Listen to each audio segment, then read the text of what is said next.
Hello tout le monde, comment nous y est? Jeudi a son plaisir pour moi quitter pour un petit temps pour m'expliquer nos des fiancés visa. Jeudi a m'va expliquer nous qui genre process fiancé visa a marché. Premièrement, pour fiancé visa pour ménage ou leur fiancé avec ou gagner pour qu'on moun de 2 ans. 2 ans, ça veut dire qu'on voyager. Pour exemple, vous rencontré mon en 2018, 2017, nous des ans, mais on commence à parler, ou tal, ou ça son relation à start avec mon nom. Deuxièmement, c'est pour un US citizen, un monde qui avait green card, qui relève sacré résidence là, ou pas qu'à fiancé visa pour monde passe avec résidence. So, on fait ça clair. Ou pas qu'à fiancé visa pour un monde avec résidence. C'est pour un US citizen. Deuxièmement, c'est pour qu'on moun 2 ans within 2 years pour qu'à appliquer pour moun.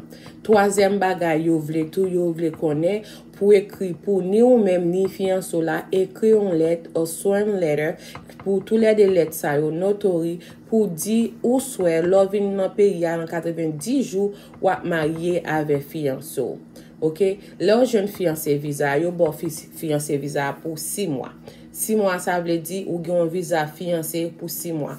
Si ou t'arrivé ou pas vle marié à mon non bien mon non changer l'idée de leur venir pas vle marié ou si poser retourner back à Haïti ou bien si poser retourner back côté ou terité parce que ba loi ou pas arrêter dans pays si mon n'a pas vle marié avant. S'il quitte 90 jours à passer, il pas marié avant ou bien dit pas, il change l'idée, il pas besoin de marier avant parce que fiancé visa ou pas on l'autre monde pas marié avant dit ah, monsieur pas marié avec ou bien mademoiselle pas marié avec, m'a cherche l'autre monde non, il pas possible parce que système nan get en connaît, c'est monde ça tout et ça fait les bon visa non monde nan écrit en bas visa. So make sure si c'est gens vous recherchez l'en visa en bas visa non gens écrit so moun sa qui responsable pour vous. Deuxièmement, l'or vini ici ou gen 90 jours pour marier à moun nan. 90 jours marier à moun nan. Ou li pas obligation pour courir voyer papier. Gen moun le vini yo ta remet travail, yo ta remet travail, yo ta remet chercher bagay yo faire oui, yo ta remet à l'école. But li pas obligation en les moun nan vini tout à fiancé visa si moun nan kantou la pas bizol pas vle marier avant ou bien quelqu'un li marier avant li refuser fil papier ça pour gen loi gen bagay ou ka fait pour jeune papier parce que ça son sorte de habilier. OK, troisièmement pour fiancé visa process la prend 3 pour 9 mois 3 pour 9 mois. OK, 3 pour 9 mois process fiancé visa à cause de situation ça qui a passé couler à coronavirus avec tout bagay yo slow li ka prend plus temps passer ça. OK, grand pile mon Haïti qui après les man k'ap dim yo gen ménage yo si ménage ka fait fiancé visa pour yo oui ménage ka fait fiancé visa pour depuis ménage la pendant de 2 ans but c'est pour make sure ménage là son US citizen en pile mon a demandé une question est-ce que yo ka fil fiancé visa ici yo go résidence non pas ka fil non fiancé visa sur gen résidence parce que la loi dit c'est pour un US citizen pour ka fil fiancé visa si ou gen résidence ou pas gen ou poko gen moyen pour faire citizenship ou ka marié à mon nan à résidence là ou ka appliquer pour madame ou bien mari ou tendez bien ça me dire si ou gen résidence ou poko gen moyen pour voyer citizenship ou pas vle bagala pour un peu de temps ou ka à Haïti ou bien côté moun nan et Saint-Domingue Brésil côté liya ou marié avec moun nan kou li alors fin marié avec moun nan ou vini ici ou appliquer pour lui l'on pas appliquer pour fiancé visa pour moun qui qualité document ou a besoin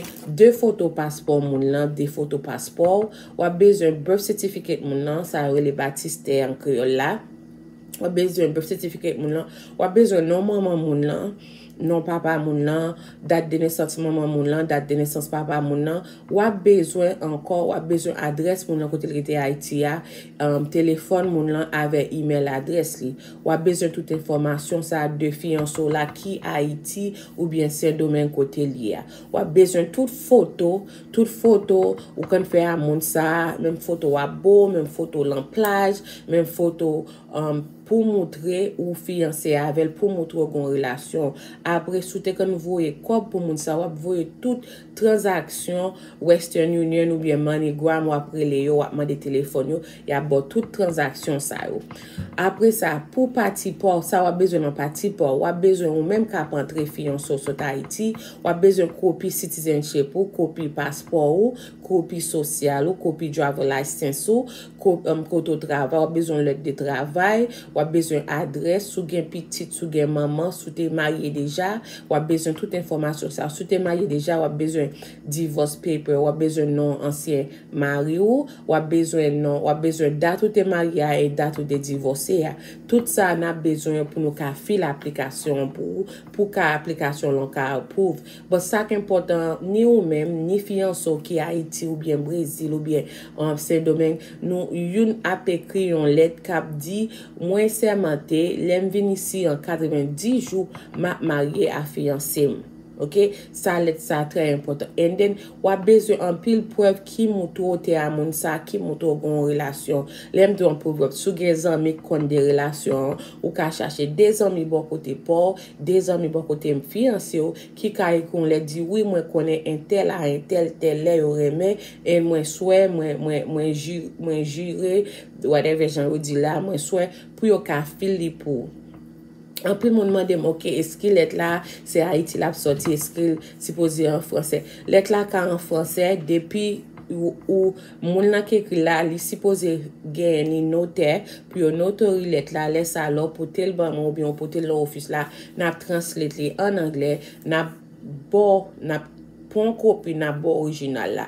Tout ça va voir par immigration make sure ou voyons copie ou kembe original là parce que original là moun là fiancé ou là qu'a besoin pour l'ambassade là parce qu'il toujours demandé original papier ou l'elle prend rendez-vous ambassade là pour demander. Et en plus mon demandé oh madame Flaka qui qualité question yo demandé pour fiancé visa. L'on interview pour fiancé visa qui question mando. Yo mando même ça on mettait l'application c'est même question ça au mando pour yo body language pour yo gens à répondre question est-ce que ça dit à ça ou dit à c'est vérité et moi dit en pile fois là nous allons rendez-vous ambassade garder mon yo lancier quand je m'a parlé là m'a garder lancier pour me dire OK au moins de mon question m'a répondre parce que là rendez-vous mon n'a pas l'avant ou tête en bas comme ça yo automatiquement penser ou ba menti. So là rendez-vous ambassade pour fiancé visa y a demandé qui l'autre rencontré fiancé ou a ba date ou te rencontré là même sorte vous y a demandé qui gens ou te rencontré qui les nous te get engaged côté est-ce que te gain dîner est-ce que famille te là est-ce que te gain bague et si te gain dîner famille te là te gain bague make sure ou prend en pile photo pour qu'à montrer une relation et pas une relation magouille parce que me toujours dit tout officier immigration de pour paraître devant yo toujours penser tout ça devant c'est ti Jocelyne ou bien Emati ya bay bagay yo pas vrai c'est ou même qui pour montrer yo relation vrai OK le rendez-vous a toujours mettre comfortable ou pas besoin payer le rendez-vous immigration parce que ça avant monde pareil ou à parler et make sure les filles avoir document ba ou bien monsieur avoir document ba ou étudier document yo parler à monde là connaît monde là OK parce que yo ka demander qui non maman fiancé côté maman fiancé est supposé connaître si maman fiancé ici ou bien là Haïti y a monde toute bagage ça OK yo ka demander qui date parce que gen qui réellement bagarre à faire interview kamado qui date maman fiancé t'es fait qui mois t'es fait pour regarder parce que sous fiancé en monde ou supposé qu'on fait belle-mère oh belle même fête en février ou bien belle même fête en mars 25 février il pas obligation pour qu'on année belle-mère t'es fait ou supposé qu'on non belle-mère OK côté belle-mère était si belle-mère était Haïti ou belle-mère Haïti était dans telle rue ou bien si belle-mère était ici ou belle-mère ici était dans telle parce que l'application yo demandé tous les déboires non maman non papa qui si maman est ici ou bien si maman est Haïti c'est selon adresse ou mettez y a connaître si monde là-bas So, mwen te pran ti tan sa pou m'explike nou de fiancé visa. Yon fiancé visa, se yon aplikasyon ou voye lan imigrasyon ki di ou pral marye a moun lan ou fil fiancé visa. Le imigrasyon approuve aplikasyon sa, le sa yo voyon approuve le de ba ou. Premier let yo voye ba ou, lo aplike yo voyon resi ba ou. Lontan resi a te kan pran 30 days to 45 days. Kou li a mwen resi a pran 2 mwa, sometime 3 mwa paske bagay yo pa menm jan. Lo fin jwen resi sa. Lan 3 ou 4 mois ou ka jwen approval letter. But en même moment tout, si yo besoin additional information lan mon, y ap ekri, y ap di ok, na process fiancé visa la, nou besoin plus information lan mon, kou li a ou même ou pral voye sa ba yo. Le ou voye information ba yo, mando information de koto te renkontre moun lan, yo ka mando de photo ankor, yo ka mando plus photo, yo ka mando plus evidence. Le ou mando plus evidence, ou ka voye sou te gen, ou voye billet ticket d'avion, toujou make sure voye billet ticket d'avion ki lot al Haiti, yo ka mando ki nan hotel ou te deson, sou te deson nan moun lan. Tout sa se bagay ou supposé konen, lo a fil aplikasyon fiancé visa pou moun Haiti ou bien Saint-Domingue kote moun lan ta viv la. Paske se yon bagay wap depanse l'ajan, en nou konen imigrasyon pa bay kob bak. Immigration ou te met ba ou $3,000 de pou yo pa approuve aplikasyon, yo pa remet ou kob ou bak. So, mte pe ase ti tan sa pou mte explike nou ki sa yon fiancé visa. Yon fiancé visa, se yon moun ou renkontre 2 ans de sa, 3 ans de sa, ou te komanse yon relasyon a moun nan, kou lo vin nou next step a moun nan, ou desido pou marye a moun sa, but ou fil aplikasyon pa so marye a Haiti, ou al fil ou vin isi, ou get engaged ou fil aplikasyon. So, moun ki ka fil fiancé visa, se moun ki US citizen ou jan yo diya American citoyen Ameriken. Si ou gen rezidans sakre le green card la, ou pa ka fil fiancé visa, ou ka desen Haiti ou marye moun nan, but ou pa ka fil fiancé visa. So, se ti tan sa mta pase ave nou pou mte di nou. En si nou bezon plus informasyon, nou ka rele office mwen nan 561-927-5132.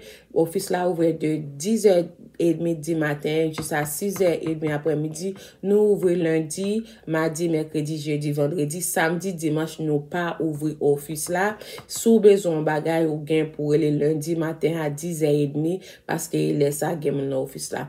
Merci, c'est un réel plaisir. M'aptourne encore demain soir à un autre nouveau nouvelle pour nous, pour aider nous comprendre les voyer une application là immigration qui ça pour nous voyer avec, qui ça demander. Si immigration pas mandon bagay nous pas supposé voyer avec parce que toute application yo gen toute instruction yo dit qui sont besoin pour voyer application. Bye bye. Follow page moi en One Stop Community Service Center and also moi là YouTube non moi c'est Flaka Alexis Pierre ou ka join moi YouTube and every question you have n'importe question ou gain ou ka also email us at onestopcommunityservice@yahoo.com onestopcommunityservice@yahoo.com. Thank you.